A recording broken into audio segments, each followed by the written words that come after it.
Black founded businesses. Mm-hmm. Like our business is just, our business is like a business like anybody else. But what ends up happening is that our business gets thrown into a category, for better or for worse, that sometimes doesn't give its full, you know what I'm saying? Like nobody ever questions Gucci. Mm-hmm. But if you wear FUBU, it's like, oh, what's FUBU? You know what I'm saying? Like it's the same manufacturers, same people, over in the distant land making the clothes. It's just, it's like our business gets this negative connotation that isn't, fair. And it's like, no, yes, it is, but it's not just that, right? Yeah. Like, how do you, because this is something I'd be the first, I was thinking like, man, maybe I need to, have less pictures of me, I don't know, like you just like, how do you get away from people stereotyping your business? You gotta set the standard, you know what I mean? Like you gotta set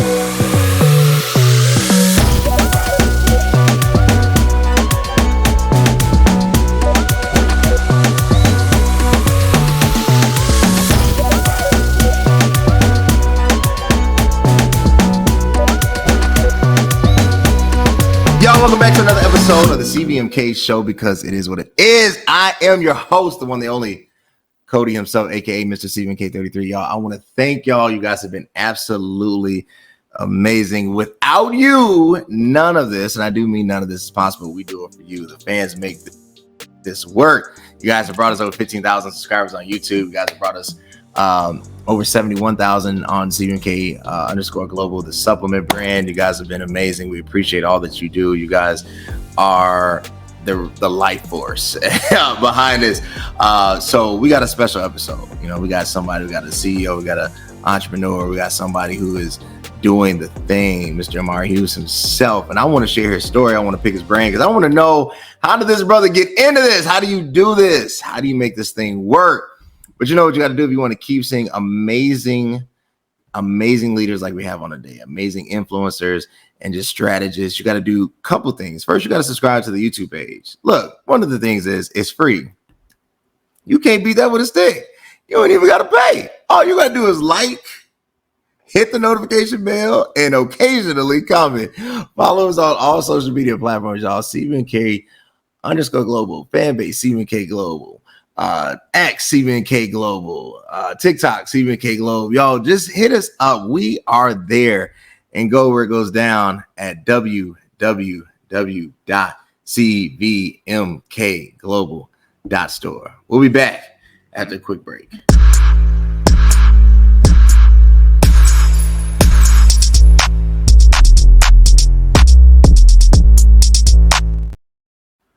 Omari, how you doing, man? Hey, doing great, man. How about yourself?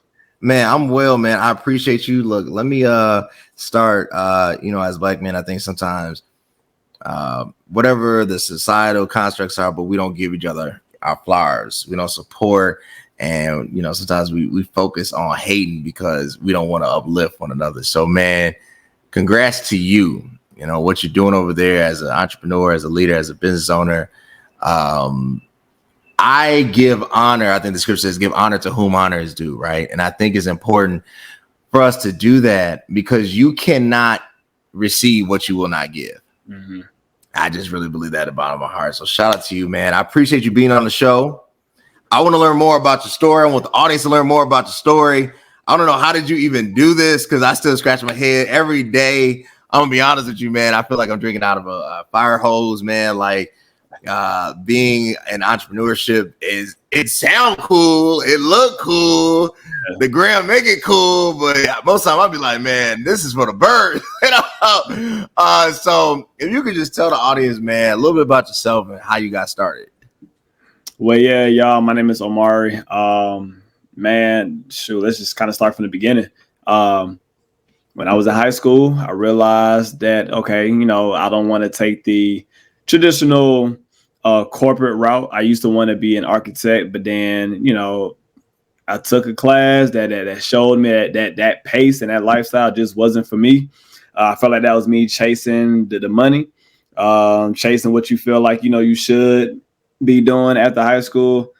But then, man, I just had a moment where fitness just, it took me out of a low point that I was in my life, and I say, you know what, this is what I want to commit to for the rest of my life, and help people have the same experience that I did when it came to fitness, because fitness isn't just about the physical. It's also about the mental benefits that you get from it as well. It's life changing and it's life saving as well. We saving lives with this. And then from there, I went to Clayton State University, ran track, and I did 400 hurdles to get specific. And I also got my bachelor's in health and fitness management. But I got certified in training my sophomore, junior year of college. And I just started building a brand from there, man. I just say, you know what, let's start now, because I already knew I wanted to do from high school. So once I got to college, I'm the word is mine at that point. So let's go. So it's on me on when I choose to go ahead and take it there. So I just decided to take it there early. And I'm not gonna lie, the first 2-3 years of starting multi-fitness, I was broke, but luckily I was a college student, so I fit in that frame of a broke college student. You know what I mean? So yeah. I was able to take certain risks and just fully commit to it. There wasn't no plan B at the time. I just went all in with multi-fitness. But I will say what happened after I graduated college, it took off from there, because the foundation was already so deep from me just building the foundation in college, that once I was able to go full time, and the story starts from there. So that's interesting. So you find your path at a time where I think most people are trying to enjoy the experience instead of trying to understand, like, what am I really, positioned and called to do? What am I really gonna do, right? Yeah. And then you go through these kind of couple years of, just the process of it all, the funding, the throwing it all in the bag. But you say it helped because you were in the same arena as everybody else, right? Do you think if you would have started it later in life, it would have been harder, or do you think the earlier the better? I definitely feel like the earlier the better. Just even like the first thing you just said, if I would have started later, I mean, whatever's for you is for you. So regardless of like when you decide to do it, if it's, for you, God gonna bless you with it. But it's just, as you get older, you feel like you have to keep up, or you feel like you have to already be at a certain place. During this time, I'm 19, 20. And, the people that are, I got friends that are doctors now. I got friends that are, in IT and tech and nurses. But the thing is, though, as an entrepreneur, you don't realize that, okay, it's going to take time. So, like, for example, when you want to be a nurse, you don't go to college and now you're a nurse. You go through 4 to 5 years of school, and then that's when the money comes. So as an entrepreneur, you're going to go through all those years and seasons of, figuring out, investing your money, failing and figuring out, and failing again and figuring out. But it's like we don't give ourselves that same window that any other career path have. Like, you gotta be taught, you gotta learn, you gotta go to clinicals, you gotta get your internships, and then you become a professional. So, because I started early, and I'm kind of like you said, I'm in that same arena where we're all young and in school trying to figure it out. But for me, because I already knew, okay, this is the brand I want to create it, I know my path going forward. Like, let me go ahead and have those rough years now versus trying to have, and granted, I enjoyed my college experience, but I definitely was more focused and disciplined than most college students at the time, because I said, no, let me just go ahead and just start now. The earlier, the better. And somebody can start right now. Time's going to fly. So if they put those however many years it take them, I mean, I feel like you go like a year of consistency, 2 years of consistency. Like, anybody can make it at any point, but I recommend, like, just start now. Like, stop thinking that, okay, I'm too young to do anything, but you're not ever too old to do anything either. Did you ever, and this is something that I struggle with, forgiving the tribe. And this is what I mean. You know, obviously when you start off, your first customers are going to be your network, right? They're going to be the people you grew up with, family, you know, friends, cousins, you know, frat brother, whoever. It's going to be just within your reach, right? You don't really get, I would say, external consistency until like year 2, 3, 4, right? But that first set is the network. But sometimes it feels like the network don't have your back. And I don't mean like, I don't know how to say it.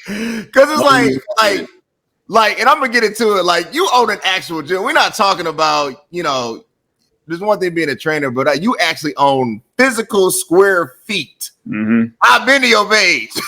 Like, you have an address, right? We ain't talking about like, yeah, I'm a virtual. And I'm not throwing shots. I'm just saying, like, you own. I get it. And it's like, you know, you joined what? You know, I'm sure there had to be sometimes you be like, dog, you know, like, I see, but this ain't funny. Like, how did you deal with that? You know what's so crazy? Like, I mean, I've done different, you know, podcasts before, but I've never been asked that question specifically because that's a real thing. You know what I mean? Like, that's real when you're starting something and you're going, like, automatically, we always assume, oh man, I'm an alpha. Sorry, no, I can get all the alphas to come out. Oh, I'm a resident assistant. Sorry, no, I can get all the students and the freshmen and starters come out, right? So that's exactly what happened. Like when I first started, all the alphas I knew, no, they didn't pop out. You know what I mean? They didn't, you know, come out and, you know, support exactly. I'll tell you a story. I remember I was in this group chat full of my fraternity brothers throughout the city. And I had put in the chat, hey, I'm doing a boot camp at the park. You know, it's $10, you know, come out, support, boom, boom. Of course, I'm assuming, oh yeah, you know, I got this network of people that's going to come out and support. First person to respond and say something, they said, why would I come and pay when y'all doing the workout at a park that's public? And it was just like, and that just set the tone for like the whole thing. Like it was little stuff like that I had to, you know, go through like when I first started. But when I tell you that same person that said that, every time he see me, he's like literally, man, I love what you're doing, man. I remember when you said this. I mean, you know, we all in the same city, so it's like, I don't know if he remember when he said that, but I'll never forget it. It's just like, okay, you gotta, like you said, when you year 2, 3, 4, and all these external people are now supporting you. Now you're not relying on your tribe, but then when your tribe see, oh, he's still doing it. Oh, he's still. Like he really like doing this. Now it's like, okay, let me come in and remind him, hey, you know, I knew you since back then. Yeah, man, I rock with you, bro. But it's like you had the opportunity to support me when I first started, you know. So I definitely forgive everybody. You know, I forgive everybody. I don't hold nothing against anybody at all, you know. But it was tough though. Like I did take certain things personal in the beginning. Like you said, like you start something, especially when I first opened the gym, and it's people that I know going to other gyms, and it's like, bro, like why you ain't come to my gym? You know, like why you ain't come over here? But you know, you got to ask yourself, like, okay, how many barbers do I know, or how many, you know, whatever do I know? Like, you know, you go to your one barber. You don't just go to 10 different barbers. I know several barbers, and you know, luckily, you know, none. Well, it's something to take it personal. That I don't go to them. You know what I mean? I'll see him, hey, what's up? And I just never support it because you just have your person. You have what you're used to, you know. So it's also one of the things too where, you know, you got to learn to just not take it personal. You know, everybody that's your family or friends or fraternity brother, you don't have what they are looking for. Yes, I open up a gym, but that don't mean that everybody in my circle is looking for a gym. You got to find the audience and the people that are looking for exactly what you're looking for. And some people in your family, they might not be ready to go to the gym, and you can't take that personal. That's true. You gotta find your people. Yeah. It's true. No, that's true. Well said. Because I know, especially when you have what I would say a niche based product, not like barber's not a niche based product, but for the most part, like even if you bald, you're gonna go to a barber, you're gonna get your goatee, your beard done. Mm-hmm. But like when you have a niche based, like like it's more than a certification. It's a permit, it's a license. Mm-hmm. It's like a lot to get this, nobody got this, and it's like you want to share it, so it's just like me, but you chose to go somewhere else, right. But that's just what comes with it, man. And it doesn't faze me at all now. I'm year 6 in owning a gym, owning a building, but I will say year 1, 2, I was seeing everybody that was going to any other location but mine. Like it's just you can't help that, Yeah. I like it. Look, when we return, we're gonna get deeper into this. I really want to talk about how to build this brand. What does that mean? How do we as leaders go about thinking strategically and securing funding? After a quick word from our sponsors. There's a hero in all of us waiting to be unleashed. All it takes is just that one last push. Activate the hero within with CVMK Global Supplements. All natural, steroid-free, designed to enhance performance, build muscle, and increase energy. You are unstoppable. You can do this. Become your own hero at www.cvmkglobal.store. All right, y'all, www.cvmkglobal.store. I thought I had my super thick creatine with me, but I had my vegan protein with me instead. Transform. This is in vanilla. I forgot we have that in that flavor. Yo, one of my favorite flavors. Obviously, I'm using my The Way right now, chocolate, because it's summertime and I need my guns. I need my arms showing, right? So I did a little bit more mass, but www.cvmkglobal.store. You will not be disappointed. Use code CVMK 20% off. All right. So funding, or I should say branding, and then branding leading to funding. Differentiating yourself in this space is hard work. It's like a science and an art. Anybody can get a logo. You can go to Fiverr, pay $20, get a logo. You can get your cousin that's in, they a graphic designer, pay them $15. So that's not branding. That's developing some art concept to represent and assemble what you think you are, right? It takes a lot to build a brand. I mean, like, I don't know if it's ever done building. You just keep adding more and more layers, and then you have a story and messaging. One of the challenges for us with the supplement thing, it was weird because it was like when I pitched it, I was in a grant contest. And they were like, well, okay, so you make, supplements. And I'm like, yeah, but I mean, we're trying to build the next Nike. I was like, I'm not. And they was like, well, you're not a trainer or anything. I was like, neither is Phil Knight.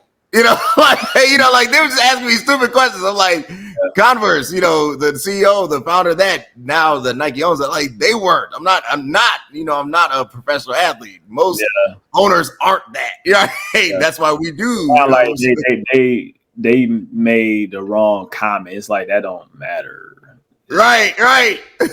And it's like, but to them, they feel that the person and the brand are one and the same, right? Mm-hmm. How have you gone, or how have you tried to really build like the multi-fitness brand as a standalone? So like, even if somebody doesn't know who Omari Hughes is, like they know when they see the symbol, when they see the multi-fitness, they know like this brand. They might not know you, but they know the brand. Yeah. Man, that it was very intentional.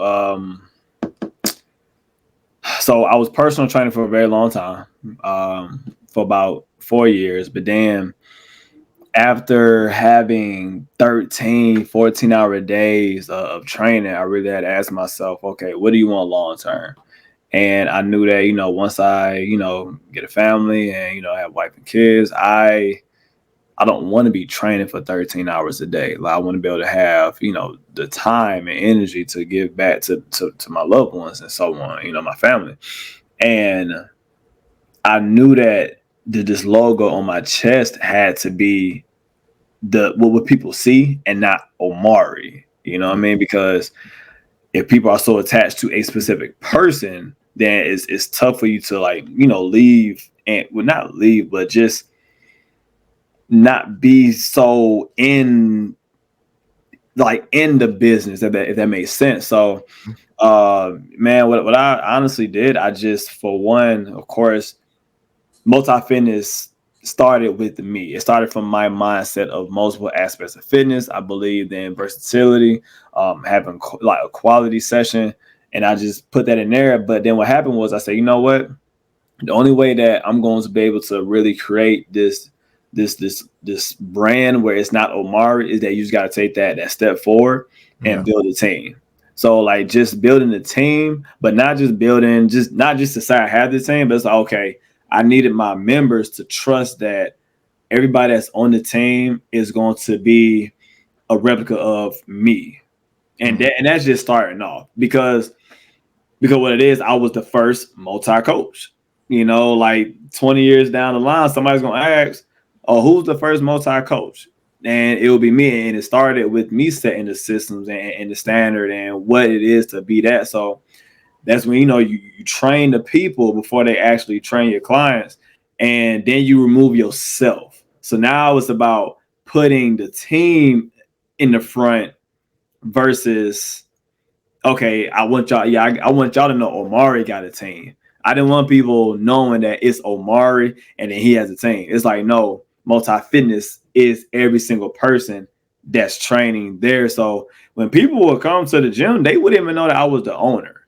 For a while, I took owner out of my bio because I didn't want people to care about that. I wanted them to come to the gym, come to MultiFitness for the experience and for anybody that's there training, because it was difficult at first. I had so many people that were so attached to me that when I brought people on, I lost people. I lost people that just couldn't fathom the fact that I wasn't going to be training them every single hour. Let's say I only do the mornings, but then some of the evening people was used to me, but I got somebody else training the evenings.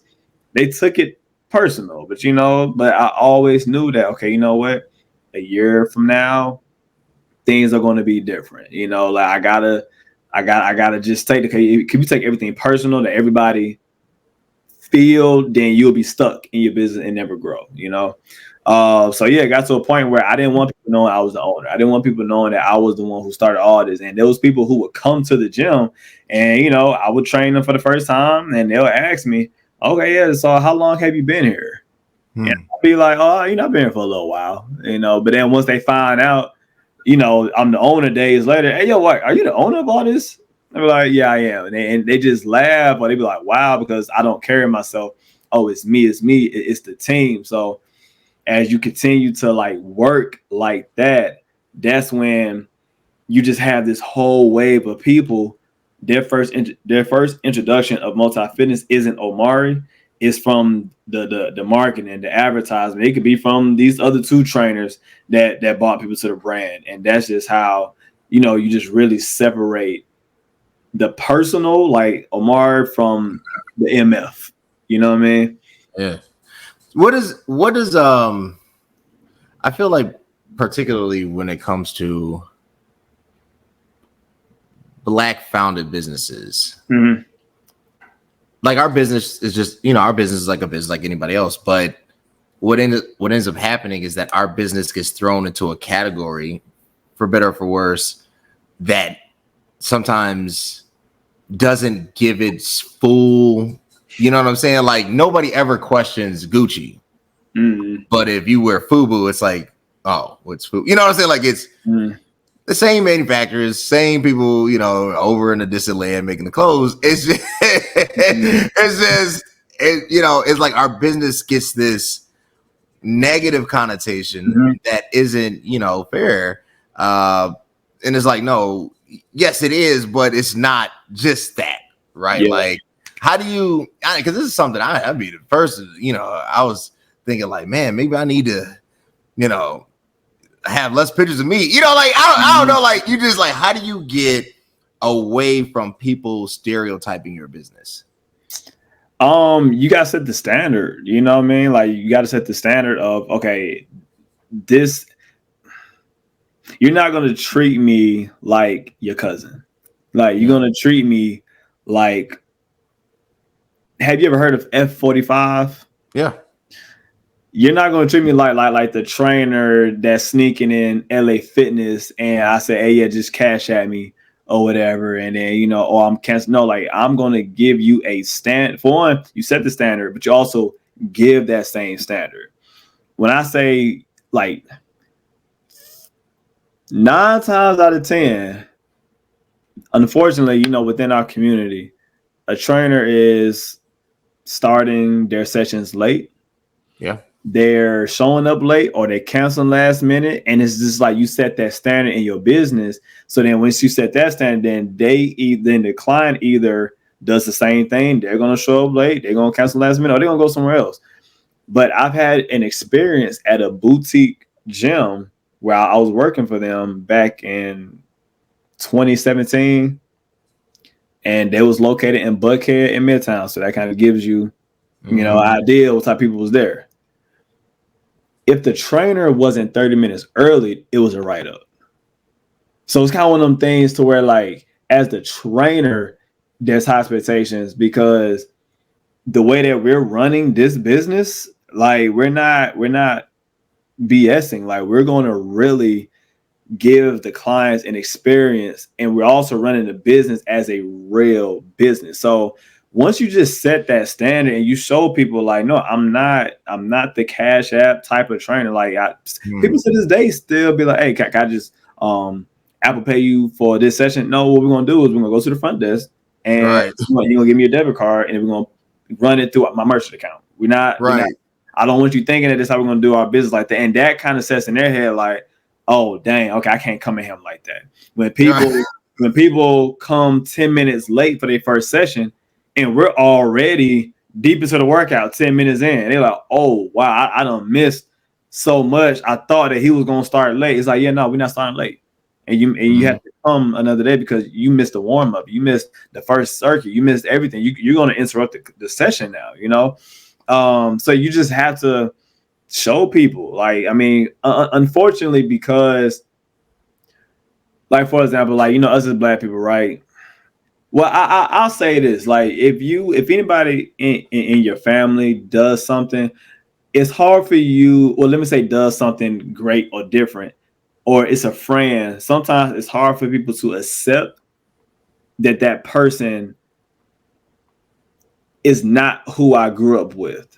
So because it's so relatable and it's so close, they hold on to the old version of people. But when it comes to, like, you know, like you said, Gucci or Louis, I mean, you don't know who the owner of those brands are.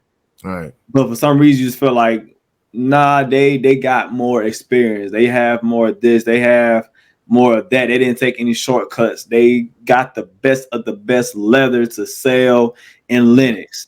But then you have a Black person that's showing his face, that's proud of his creation.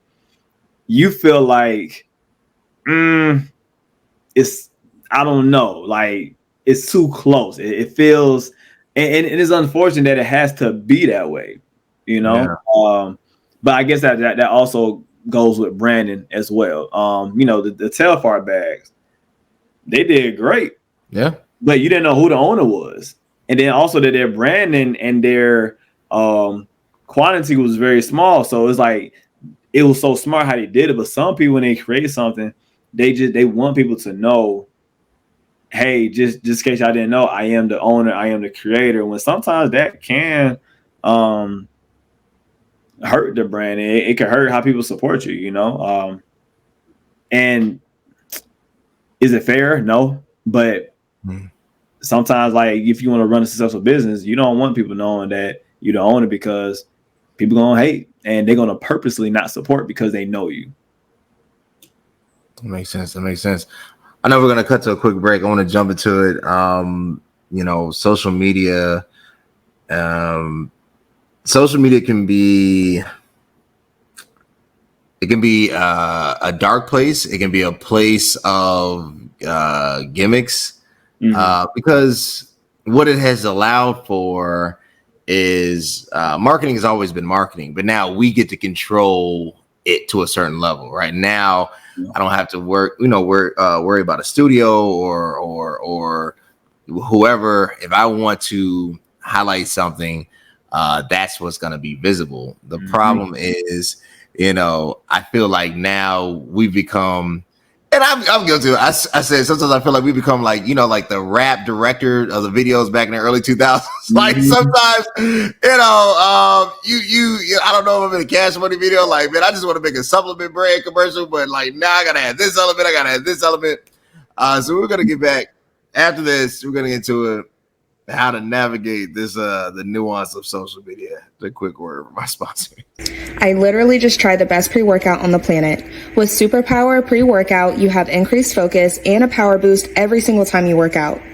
It's not only packed with 225 milligrams of caffeine, but it also has citrulline and creatine. It's insane how much energy and focus I had during my workouts.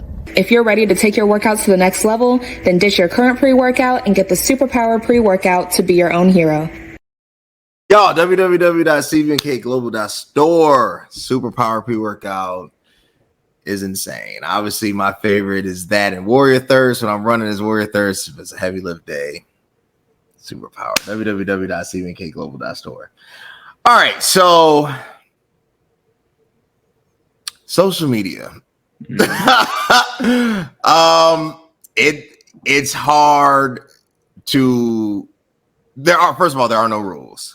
Yeah. So that's one of the things, so when you're a business and you're like, okay, man, I'm trying to get eyes on it. What do people want to see? So you look at the product, you look at the service, and it's like, okay, who am I trying to reach? Right. And then you start coming up. So you start going like a reverse engineering. And then it's like, I need that Kendrick Lamar effect. You know what I'm saying? Like, I need the whole summer people playing one song or one song only. Right. So you start. And by the end of it, it's like, man, this is a Cash Money video. So that's what it kind of feels like. Sometimes, not all the time, but definitely sometimes, more often than not.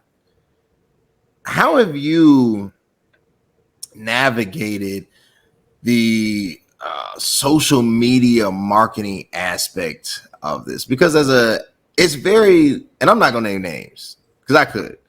But it's very easy to go down that rabbit hole, right?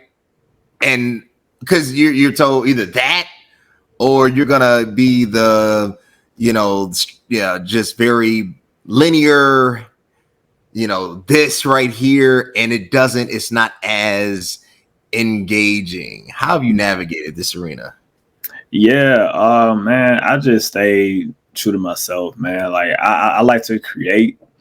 I'm really good at video editing. I feel like I have a great eye for capturing moments. So for me, like it was just fun to me to learn new editing skills on Final Cut Pro and to learn how to make this clip look more moody and so on. So I was never trying to keep up with trends, like. Yeah. And that's one thing about me. Like I would have a lot of people tell me, "Oh, you should do this type of video because it went viral over here," or "You should do this type of video." But I don't have the interest to do the viral clips or the viral stuff. So but I feel like my community and my followers they saw that and they appreciated that because it was like a breath of fresh air. It's like, okay, I'm not seeing the same thing that I'm seeing all down my timeline. I wasn't using the same song. I wasn't trying to use trendy songs. I was using lo-fi music before lo-fi music started becoming popular. Like, I remember somebody told me, like, man, you need to stop using those instrumentals and play some Lil Baby, you know what I mean? And I tried it, I didn't like it. I said, no, I'm going back to what I like to use. Right. And now lo-fi has caught up, you know, but that's my biggest thing is just what do I enjoy? Yeah. And what makes me feel good. Like I've tried doing the comedic stuff when it came to fitness, and it wasn't. I didn't enjoy it myself because because you get stuck in whatever lane you choose. You can go viral for being funny, but then when you try to be serious, they're like, "Nah, we don't want to see that. We want to see the funny." You know, so you just got to just choose. Okay, do you want to be known as the person on social media that's really trying to give real information, or do you want to be known as that person that's doing comedic fitness content, or do you want to be known as the girl that's bending over in the camera every clip? Because the moment you're not bending over that camera no more, you're gonna lose that texture. You're gonna lose it, you know. So I don't try to follow trends. It's just like, what are we doing over here in College Park, and how can we expose it and show it in a way that we, you know, get hyped over. You know, it's like, ooh, like we're proud of this piece of content that we created. I like it. One more for you, man. I appreciate you. Let's talk future. You hit this home run. You've laid a foundation. This thing is thriving. It's viable. It's standing on its own two legs. All right. So that's the first 5 years, right? Now we talk about the next wave, right, of multi-fitness. What does the next wave for MF look like? Get into the consulting space. We have a philosophy called the multi-way, and it's basically how we create the experience that everybody that walks into the gym receive. You know, I really see us as fitness professionals, not just we just create some workouts. Like, no, we are fitness professionals, and we also take what we do serious. But the reason why the community is growing how it's growing, and we retain so many people, is because of the intentional systems that we have in place. And I have a lot of people that reach out and say, how do you retain like all of your people like that? How do you create this community? How do you, even get the results you do? Man, this workout was so good. Like, what was your thought process? Blah, blah, blah. And I'm like, you know what? I've been giving this information out for free for so long that I want to actually go out and teach people how to elevate themselves as a fitness professional. And then let multi-fitness as a gym continue to run itself. But Omari wants to go out and create a certification for trainers to take to just become a better overall, like I said, fitness professional. So yeah, man, I definitely want to get into the coaching and consulting space of gym owners and trainers and anybody else that's just trying to get into this field. I like that, man, because I've been thinking, and I said this, I love fitness. I definitely love bodybuilding. I said what to me has hindered the sport of it. Obviously there's different levels, and you have natural versus non-natural, and that's a whole nother conversation. But what has hindered the sport is that we're not. I don't mean like we're not competing in it. Obviously, we're competing in it, Ronnie Coleman and others, but we're not like influencing the culture of it. Mm-hmm. Like you don't have the like Arnold does not have swag to it. And I love Arnold. I'm not, it's great. It looks amazing. I see it all the time. But when you think of it, you'll be like, man, we got it. We got it on our calendars. Like it doesn't register, right? Mm-hmm. And I was like, how do we take this event and make it so like people want to come only to this event? It's on your calendar, regardless if you're in fitness or not. It's a whole vibe, right? And like that is something that needs to be done, because it's not like you don't even like a fitness week. You know what I'm saying? Like, we coming to the blah blah blah down in Atlanta. That would be sick. So when I think of the next launch the next evolution of CVMK, obviously, like that's what I want to do, man. I know myself. Yeah. I'm not a trainer. I'm not, nor am I trying to be. What I can do though is I can add the elements that world evolves around. Mm-hmm. right. Yeah. That's my thing, right? Like it's just like Nike doesn't own a basketball team. Nike supplies the shoes, you know. So you know, man, like I was just thinking, like, okay, what is that thing? And I feel like there has to be some type of like rivalry within the bodybuilding community. You know what I mean? Like it has to be two faces that for some reason everybody know these two, and they been like they're about to go at it. It's kind of like Caitlin Clark and Angel Reese, Magic Johnson and Larry Bird. It's like you want to just see, like you want to be entertained by something. You just want to see what's going to be the end result, you know? Yeah. It's just like, what's the guy name? Dana White. Like, you know, I mean, he's a marketing genius. Like he understood that, okay, you know what? People want to see a show. And I don't think it's just I don't think people are entertained by the idea of just, oh, they stay in a deficit, but then they also understood how to manipulate their intake and whatever. Yeah, exactly. Like they knew how they want a show. Like they want a story leading up to the show. Yeah, you know what I mean. And how do you do that in bodybuilding? I don't got that answer right now, but that's something I was just thinking about. Like there needs to be. Yeah, you fabricated. Oh, you find personalities. Exactly. Build the environment and you fuel the fire, you know. Yeah. And that's how it goes down. Mari, it has been an absolute pleasure, my brother. Y'all in the Atlanta area, definitely. Mari, where can they connect with you, man? You know, I see, you know, MultiFitness, see your tribe. I see it's growing. Tell us about, you know, any new locations, anything that's coming down the pipeline. Where can they connect with you? Yeah. Y'all can find us in College Park. All the information you need is on our website. Our website is multifitnesstraining.com. There you can see our address. You get our Instagram page, pricing, or if you just want to have a simple consultation to come in and tour the gym, go to the website for all the information you need.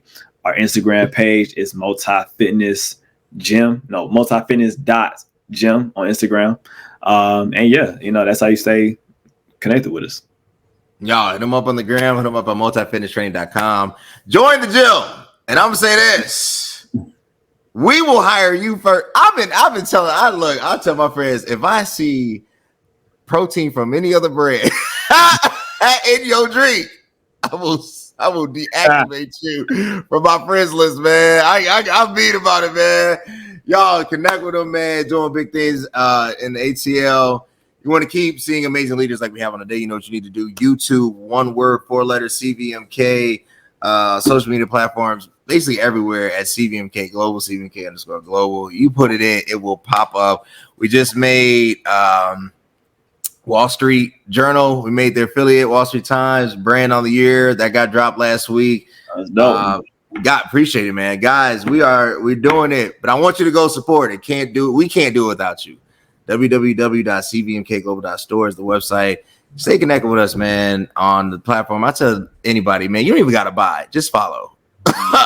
You know, now you better, you know, I would like you to buy. I got bills, I got a wife, you know, and I got student loans. Joe Biden didn't cancel, so I got stuff to do. But you know how it is. www.cvmkglobal.store. And until next time, guys. If you think exercise alone got me looking like this, well, think again. CVMK Global Super Thick got me right. I'm obsessed, and yeah, I won't stop talking about it because it helped me grow in all the right places. Its creatine provides a fast and reliable way to increase your power, size, and shape, and it's scientifically proven to help you reach your physical goals in a safe, controlled manner. So if you want to increase muscle size, pump, and thickness in your muscle groups, you need Super Thick.